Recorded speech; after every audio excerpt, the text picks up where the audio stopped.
I just bought this 1993 Toyota pickup and I got a great deal on it, but as always, there's a catch.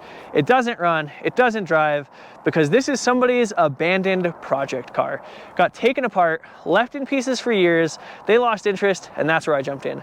I want to turn this thing into my next daily driver, but before I can do that, I got to find out whether I got a great deal on a truck with a ton of potential, or whether I overpaid for a truck with more problems than it's worth. So let's find out. We're gonna jump back about 3.5 weeks to when I first picked this thing up so you can get the full story. Currently on my way to go pick up my next project. It's an early 90s Toyota pickup, 4-wheel drive. 22RE, 5-speed, and it needs a little bit of love. But I'm excited, it's gonna be a fun one, so I'm gonna hit the road. Here's the truck. Pretty excited about this one. I like the old Toyotas. It's 4-wheel drive, it's got some decent tires on it. Cab's not super duper bad. And here's where the slight issues begin. It definitely needs a little bit of engine work. Head gasket went out on it, surprise, surprise. As you know, I've done like 5 of these head gaskets in the last year. They just seem to have an issue with that. Other than that though, it was a Texas truck before this. It's in New Mexico now, so there's obviously no major rust because the Southwest is amazing. We got a couple different totes worth of parts that are gonna come with it, just all the parts that got taken off of the engine. Interior is kind of rough. It's not terrible, but it's missing some pieces and some plastics and some trim. It's got no carpet in it.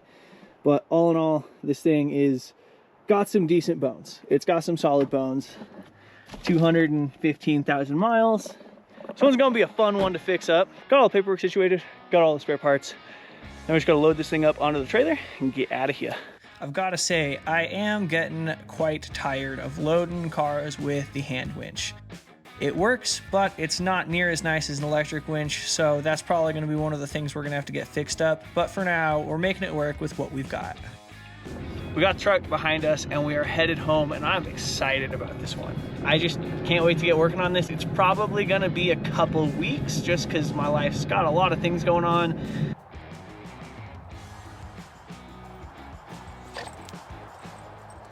About 3 weeks later, we finally carved out a little bit of time to work on this truck. So we are getting ready to pull it up and around. I'm gonna power wash it off because it's just absolutely covered in mud and I don't want all that all over the shop. We'll get it pulled inside and finish assessing it. As far as I know, the head has been surfaced. It's got a new head gasket in the truck and it should be ready to put back together.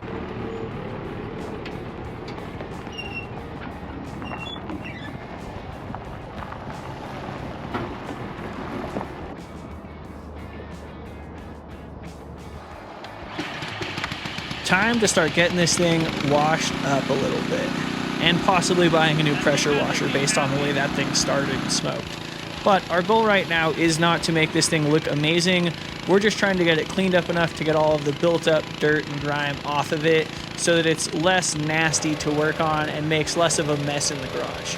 Not to mention, when you're under a truck and there's always dirt and debris falling in your face, it just makes it a lot less enjoyable.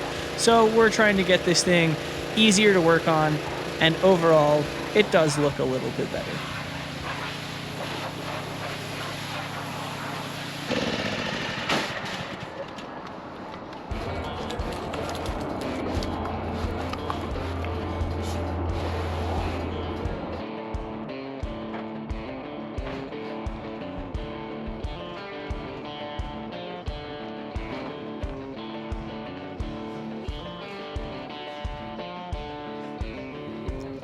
Getting this thing pushed into the garage took quite a bit of work, but we finally got it. You probably saw none of that because I didn't turn the copyright music off. It's time to do a full walk around, see exactly what we're working with, and everything we're gonna have to do to get this thing completely dialed in. This is a 1993 Toyota pickup. It has got the legendarily reliable 22RE engine, made to do a 5-speed manual transmission, and it is 4-wheel drive. This thing is just about the pinnacle of Toyota pickups. There's no major body damage, although it does have a bit of paint fade on the hood and the roof, and there is this dent on the driver's side fender. But that's something I think we can take care of. It is not too badly creased, and it is not scratched super bad, so this should be fixable. Other than that little dent on the fender, this thing is really clean. There's no major body damage. There's absolutely no rust, front or rear. This bed has absolutely no rust in it. There's no rust in the inside of the bed. This thing is absolutely rust-free. Jumping onto the interior is where some of the issues begin to shine. So it's missing carpet, the seat's torn up, this dash bezel is broken, the one above it's missing, and there is no column trim. All of those things are fairly inconvenient, but fixable. They do sell carpet kits for this. They do sell these pieces of trim, and I happen to have a column trim that will work for this thing, so that'll clean this thing up a ton. Finally, let's hop under the hood and see exactly what we're working with. We have got a disassembled 22RE engine. This thing is fairly decent. We've got no AC, but we do have power steering on this thing, and the engine has been completely stripped down.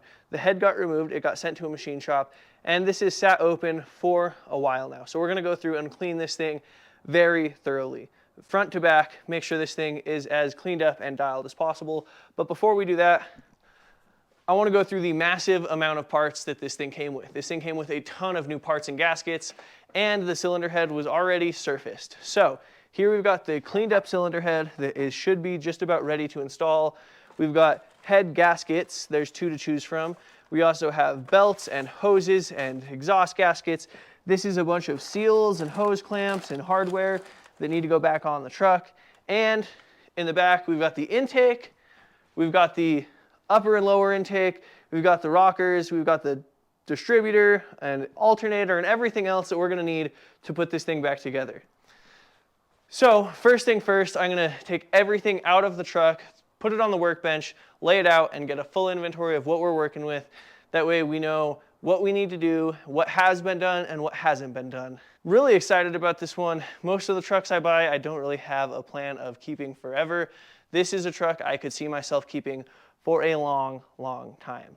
If I ever get tired of the 22RE, I'm pretty versed in engine swaps and getting something cool in here.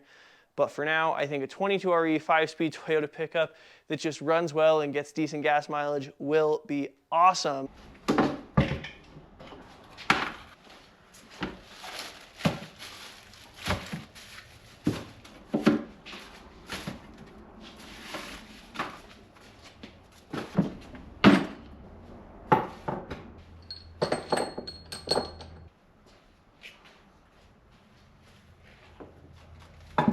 This is what we're working with. We've got the head that has been completely cleaned up, gone through, and surfaced, which is really nice. We've got a bunch of vacuum hoses, EGR stuff. Got the upper intake, the lower intake is installed on the cylinder head. The exhaust header is installed on the cylinder head. It looks like everything has been gone through. It looks like brand new valve seals on the valves. Everything's looking really good. And over here we have a ton of parts. All in all, everything is there to put this thing back together. So now we got to get everything ready to put the cylinder head back on the engine, because I believe that is the next step. There's still decent cross hatching in the 2 cylinders I can see, which is really good news. And it's kind of hard to see, but in here on this piston, it says 0.50, which means this engine got gone through. It's got 1/2 mil over pistons, which would be about 20 thou over. So this engine got bored, new pistons, new rings, and I'll bet if that happened, it got new bearings and the whole bottom end got gone through, cleaned up, and put back together properly is what I'm hoping. But for now, I'm gonna go ahead and clean up everything in the engine bay, as well as the cylinder head, and get everything ready to put back together. Ain't much to it but to do it. We're gonna jump into it and get this thing done. We're getting this head surface cleaned up as best as we possibly can. We want this to have a good mating surface. And then we're going ahead and replacing the fuel filter and the oil filter, because they're both so much easier to access with the cylinder head off. And we want this thing to be ready when we're all back together. So I have this head bolt that I have a slit cut in, and I use this to chase the threads of the cylinder. So I thread this in, it threads in nice. And that slit actually acts as a little bit of a tap, and it'll clear out anything that's in the threads. And on top of that, if you can see all that oil that just came out, it prevents the bolts from sending too much oil down, because that slit actually allows it all to come up so we're not hydro locking the bolt as we go in and out of the bore.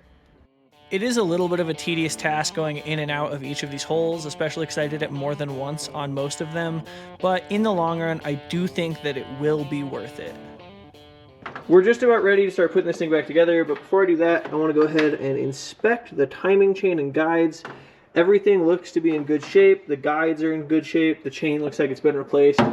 So I'm pretty comfortable with that. And now we can go ahead, move over to the cylinder head, inspect the cylinder head, make sure it is completely wiped down, clean as could be, throw the head gasket on the block, and we should be ready to throw the head on the block. Got the cylinder head up, and went ahead, looked at it, everything looks really good. This did come with 2 OEM head gaskets. This one looks like it's been out of the bag for some time, so there's a little bit of crud built up on it. So I will be using the one that's in the bag, and I'll put that one on my shelf for a later date. Got the head gasket on, got the head set down onto the block, making sure everything is nice and flat and secure, so when we put it back together, there's nothing weird. Now we're gonna go ahead and lube up the camshaft so that when we put the rocker assembly back on, there are no dry metals rubbing against each other. You wanna make sure it is plenty of lubed up for the first start. Then we can go ahead and start putting the head bolts in. You want to torque those down in 3 equal steps up to 63 foot-pounds, which is factory torque spec. And when you get up there, those last ones are a little bit nerve-wracking just because you can strip head bolts in these things and it's not super fun. But we got her done.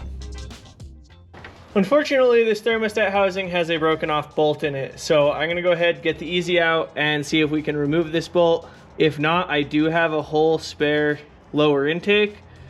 But I'd really prefer just to pull this bolt out and not have to replace the entire intake. All right, we're gonna torch this thing, let it heat up. Hopefully that breaks some of the crud that's in there loose. We'll keep tapping it.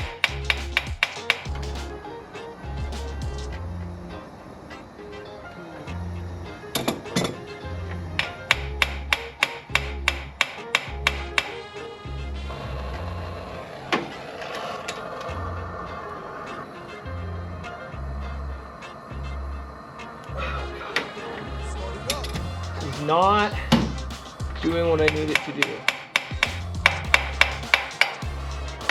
Don't be broken. That's my main concern. Don't be broken. Yeah. When they break off in there, it's just a nightmare.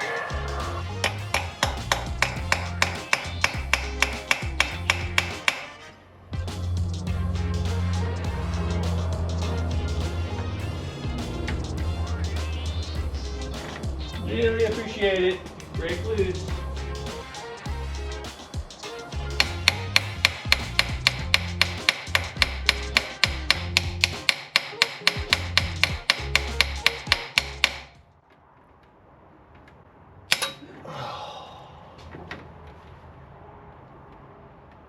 That's exactly what I didn't want to happen. I guess I could try welding to it, welding a nut to it. I think that's next step. Dang.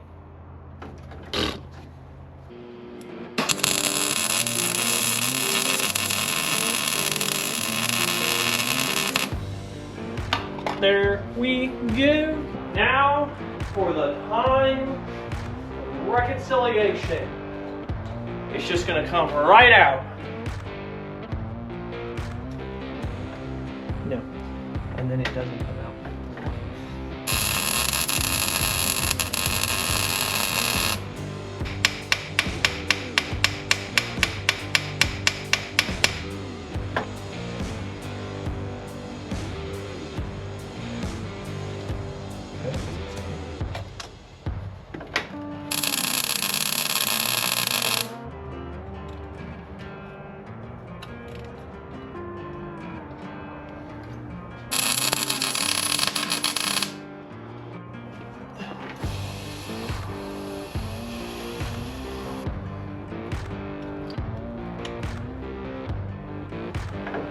Well, this is becoming less and less fun. Oh.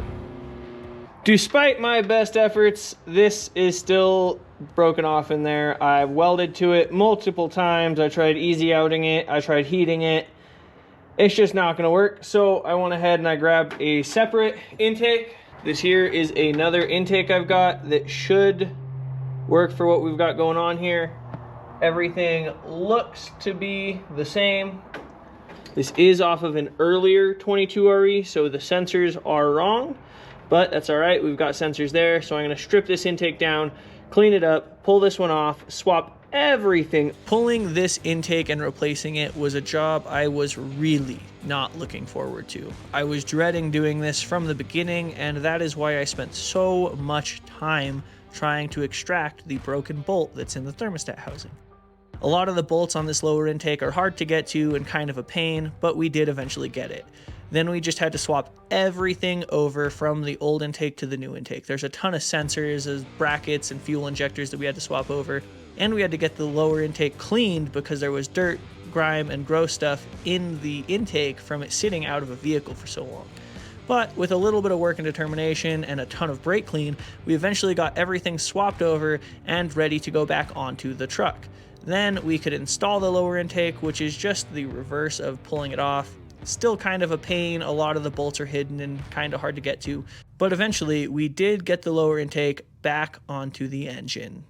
2 hours worth of fighting a broken bolt and swapping the entire everything from the intake over, and we're back to where we were. So I can finally continue putting things back together. Ain't much to it but to do it. We're gonna go ahead, hop into this thing, get her done. From here, we pretty much just had small things to wrap up. We had to get the wiring harness routed. We had to get the upper intake installed with all of its accessories like EGR and everything that needs to plug into it. Then we could go ahead and start adjusting the valves on this thing. A little tedious, but honestly not too bad. We got this thing pretty well wrapped up. I think all we have left is to finish the oil change. Currently it is draining everything out of it. I also flushed a little bit of ATF through it just to rinse anything that might have been in the pan out. Got to get the coolant hoses run, top and bottom, get some coolant in it, get some oil in it, put the intake on, and we'll be ready to go. Did notice while I was doing this that we don't have a fan shroud, so I'm gonna have to figure out a fan shroud. I'll probably end up buying one and installing it. I'm not too worried about it right now. It's winter time. It's currently like 30 degrees outside, and I do not foresee this thing having overheating issues. But I do want to get that wrapped up when possible.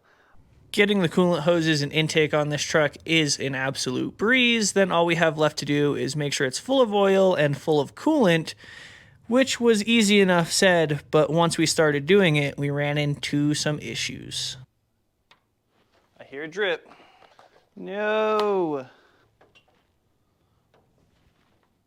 Where is it coming from?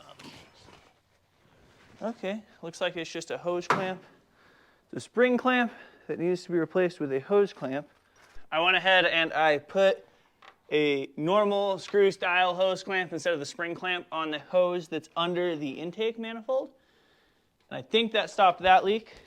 I have a fancy schmancy radiator pressure test kit, and we can pump it up and see if we have any major leaks.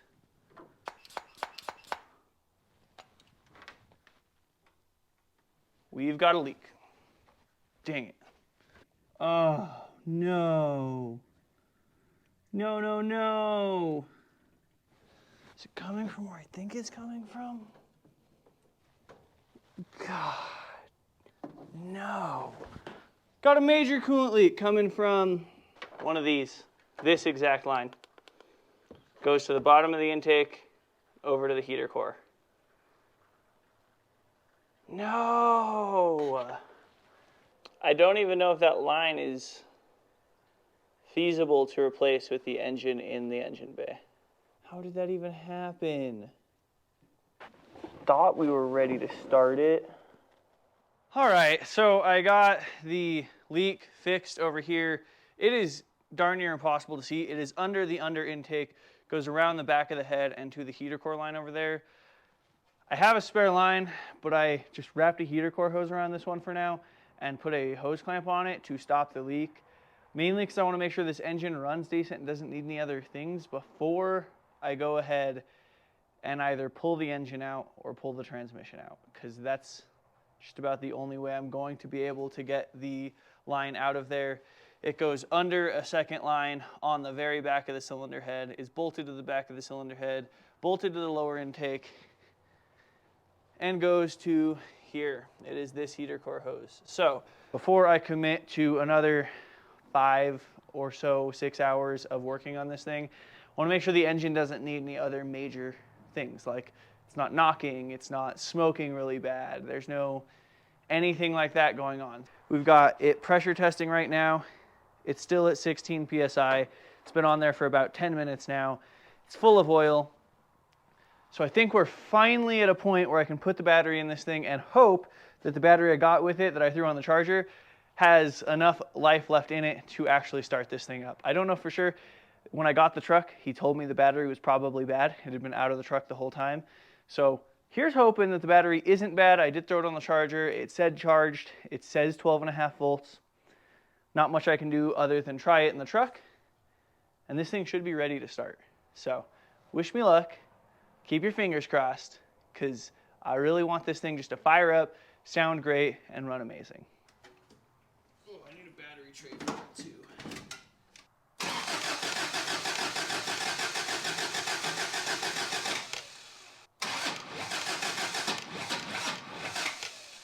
I don't like that sound.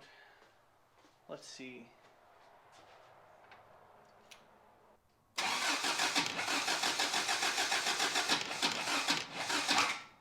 I don't like those noises. Distributor all the way the other way.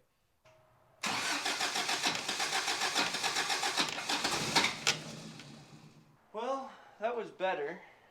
We're gonna need to spin the distributor one tooth. It's always a distributor issue. Darn distributors. It seems like every single time I do a head gasket on one of these engines, the distributor is stabbed at least one tooth off, if not a full 180 degrees out. All right, move the distributor one tooth in hopefully the proper direction. Let's see if she fires up now.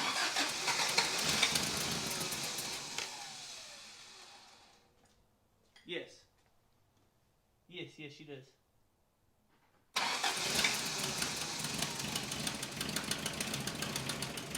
No engine knock, but there is a fairly nasty exhaust leak. What's that all about?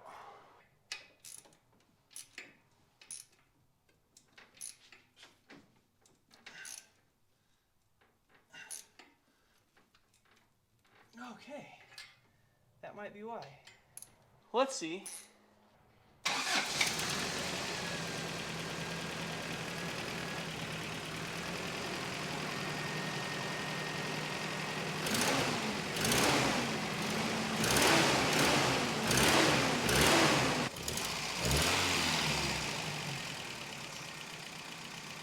Alright, I think I need to move the distributor one more tooth. Couldn't quite figure out why it had that weird stumble, but I moved the distributor all the way down again and it seems to clear itself up a bit. After so many times, spinning the distributor gets a lot easier, so we got her swapped over real quick.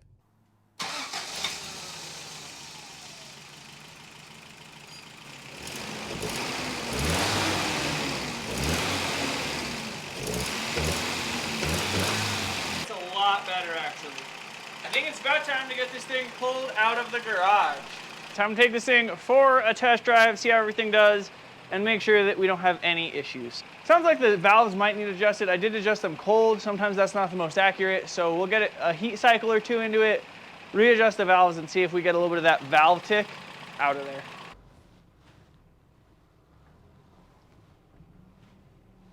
Work our way around the maze of vehicles, 4Runners and Hiluxes and Corollas and everything else in between.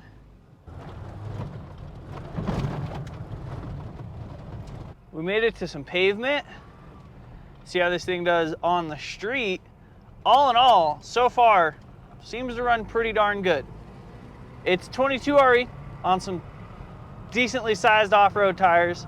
So I don't expect it to be the fastest thing in the world by any means, but we're going up a decent sized hill at 25 miles an hour, less than 2,000 RPM in third gear, and it can gain speed if I want to.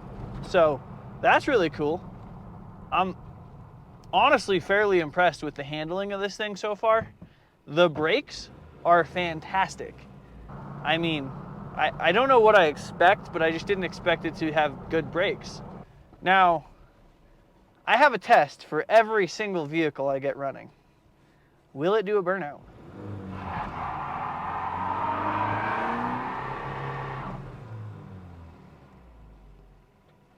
It will do a burnout. That's cool. I better get out of here. And the horn works. I'm excited. This thing is going to be my new daily driver. One of the last things I want to test is the four-wheel drive. So I'm going to get out. These sweet old trucks have locking hubs, and lock these hubs in from freewheel to lock. So we're going to test four-wheel drive, make sure it runs decent, make sure everything works, because what's the point in having a four-wheel drive truck if the four-wheel drive doesn't work? Four-wheel drive light on the dash came on.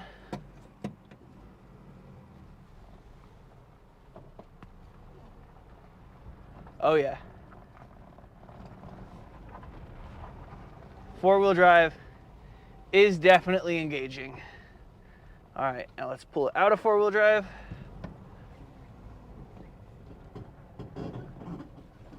Yep. No more fighting, no more grinding. So four-wheel drive is engaging and disengaging, which means the T-case, the front diff, and the front CV axles are all in good shape. This thing is sweet. Oh, it's been a while since I've been in one of these old Toyota pickups. Let's see, I got her all flexed out just in the bar ditch by my house. Okay, we got a considerable amount of tuck up there. The front's, of course, not flexing near as much as the rear. We got it completely tucked and completely drooped out. And the front's got a couple inches of travel. So here we got a fist and a little more. And over here we've got 2 fists or so. So there's a couple inches of travel up front, but these front ends are notorious for being stiff and not having a ton of flex. But these things go anywhere, that's for sure. The steering wheel's not super chewed up. The seat's a little beat up, but all in all, not terrible. Like everything except for right where the driver gets in and out is in good shape. So I'm not super worried either way. I'm really digging this truck. These four-wheel drive Toyota pickups are so awesome, super nostalgic. This is one of my favorite body styles of Toyota truck. Although I kind of love them all. The turbo truck's a second gen. I just fixed up that free first gen pickup. I've got the second gen Toyota Hilux. I'd love to get a first gen Hilux and a Stout one day. That would be sweet. But for now, I'm just stoked about this. I love the way this came out. It runs good, it drives good, it looks so good. So next we're gonna be tackling all of the cosmetic issues, exterior and interior, all the missing pieces and everything else we possibly can to get this in as good a shape as possible. If you have any other ideas for things we should do to this thing, leave a comment down below and let me know. Do you think that it looks good the way it sits? We're gonna wash it and clean it up, but I'm all ears for any modifications that you might have done to your Toyota pickup that I might want to do to mine. That is just about it for now. Please like, comment, and subscribe, and I really hope to catch you on the next one.